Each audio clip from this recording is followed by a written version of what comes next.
Hello everyone, আমি আবারও চলে এসেছি। আমার আগেরও এরকম দুইটা ভিডিও আছে, একটা কেক আঁকার, এটা হচ্ছে জাংকুকের টয় আঁকার।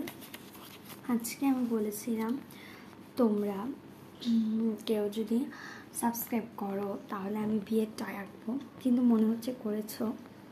যাই হোক, আমার একটু বেশি ছিল, আবার করলে আবার আঁকবো। আমি এর পরের বার তো জিনিসটা আঁকবো, যেটা আমি ছোটো থেকে শুরু করছি, কালকে আঁকবো আর কি। আজকে আমি তাহলে বিয়ের টয়টা আঁকবো, সেটা অফ ক্যামেরায়। কেউ রাগ করবে না আমি অফ ক্যামেরায় আঁকলে, কারণ চালু ক্যামেরায় আঁকা আমার পক্ষে সম্ভব না। এখন আমি অফ ক্যামেরা করে রাখবো।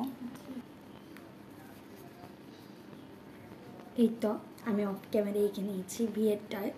কালকে আমি জাংকুকের টয় এঁকেছিলাম। বিয়ের টয়টা তো তোমরা জানো সবাই, যারা আর্মি। বিয়ের টয়টা হচ্ছে একটা লাভ শেপের, দেখো।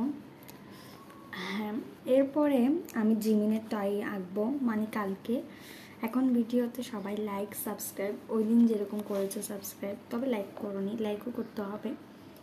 আর তোমরা এরপরে কী আঁকা দেখতে চাও সেটাও কমেন্ট করো। এমনিতেই তোমরা কমেন্ট না করলে আমি জিমিনের টয় আঁকবো, তাও যদি কমেন্ট করো তাহলে সেটাই আঁকার চেষ্টা করব। তাহলে আজকের মতো এখানেই, বাই বাই।